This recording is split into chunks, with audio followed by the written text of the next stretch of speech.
ငါအရန်သိကျင်နေတဲ့စကားတစ်ခုကိုငါသိလာခဲ့ပြီနောက်ဆုံးတော့ဒါမဲ့ငါလည်းဟိုအချက်နဲ့ရင်းပြီးတော့ပေါ့ဟဲ့တွားပြီးတော့မေးထားတဲ့စကားတစ်ခုဆိုတော့ခုနောက်ပိုင်းအရန်အားနေရလေအရန်အားနေရလုံးမရှိကြိုက်မရှိဖြစ်နေရဆိုတော့live ပေါ်မှာခုတက်တော့မှာပွဲတွေ့တယ်ပေါ့ဟဲ့တည်းမလားပွဲဖြစ်သွားတာဆိုတော့အဲ့ဒီပွဲကိုငါအဲ့လိုမျိုးဟိုတချို့ကိစ္စတွေဆိုရင်တော့တိတ်တော့စိတ်ဝင်စားဘူးပေါ့ကွာဒါပေမဲ့အဲ့နေ့ကအဲ့ဗီဒီယိုလေးတက်လာတော့အဲ့ဗီဒီယိုတင်ထားတဲ့ကောင်လေးကလည်း main ကလေးလာကြနေပဲချစ်ဖို့ကောင်းတယ်ပေါ့ဟဲ့ငါတို့နဲ့တော့ရှင်စရာတော့မရှိပါဘူး main ကလေးနဲ့ယောက်ျားလေးဆိုပေမဲ့ငါတို့ကြကြရဲရဲကြီးနဲ့တော့ဘာမှမဆိုင်ဘူးပေါ့အဲ့တော့သူပြောတဲ့စကားတော့ခုမှ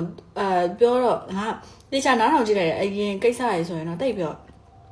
စိတ်ဝင်စားမှုငါစိတ်ထဲမှာစိတ်ဝင်စားမှုမရှိဘူးဆိုတော့ငါအဲ့ဒီဗီဒီယိုတစ်ပုဒ်ကြည့်လည်းမကြည့်ဘူးငါကြော်လိုက်တယ်ကြည့်မရအောင်ဆိုလည်းကြော်လိုက်တယ်ဆိုတော့ငါအမှဟိုသူကကွာသူ့ပုံစံလေးကချစ်ဖို့ကောင်းတော့ကြတော့ဟိုငါတို့နဲ့ရှင်မယ်ဆိုရင်တော့မှပဲသူ့ရွေးသွားမယ်ရုပ်ရည်မျိုးအဲ့လိုမျိုးဆိုစဉ်းစားကြည့်အဲ့နဲ့ချစ်စရာလေးပေါ့ဘာပွဲဖြစ်တာလဲမသိဘူးပေါ့ဆိုငါကြည့်လိုက်တာရယ်ကြည့်ရောသူပြောလိုက်တဲ့ကျန်တဲ့ဟိုစကားတွေတော့မထည့်မပြောတော့ဘူးနော်ငါနားမလည်တဲ့စကားတော့မှထည့်ပြောမယ်အဲ့လိုလူကြီးတွေရှိရနေတော့မှဖဲရိုက်တယ်ဆိုတဲ့စကားကိုငါဘာထည့်လိုက်တာလဲဆိုတော့ငါရဲ့လောင်းကစားသမားဆိုတော့လောင်းကစားအုံနောက်ကဘယ်လိုမျိုးထည့်လိုက်တယ်ဆိုတော့ငါတို့အခုဘူးလေးတွဲတာတော့ဘာလို့ငါအဲ့လိုမျိုးတော့ထည့်လိုက်တယ်ရှက်ကိုမီတော့ဘာလို့ပေါ့ကွာသိရမလားသိရတိုင်းပဲငါအုံနောက်ကငါသိချာစဉ်းစားလိုက်တော့တားကြီးတို့ရေအဲ့ဒါဖဲရိုက်တာမဟုတ်ဖဲရိုက်တာဖြစ်တယ်ငါလည်းအရှက်မရှိငါ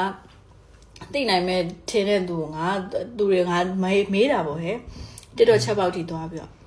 အဲ့ဒီဥစ္စာဖဲရိုက်တယ်ဆိုတော့ဘာလဲလို့မေးတော့ကြတော့သူတို့ကဖြေရှာတယ်ငါသိလာတဲ့တခုကအဲ့ဒီဖဲရိုက်တယ်ဆိုတာကဖဲရိုက်တာတဲ့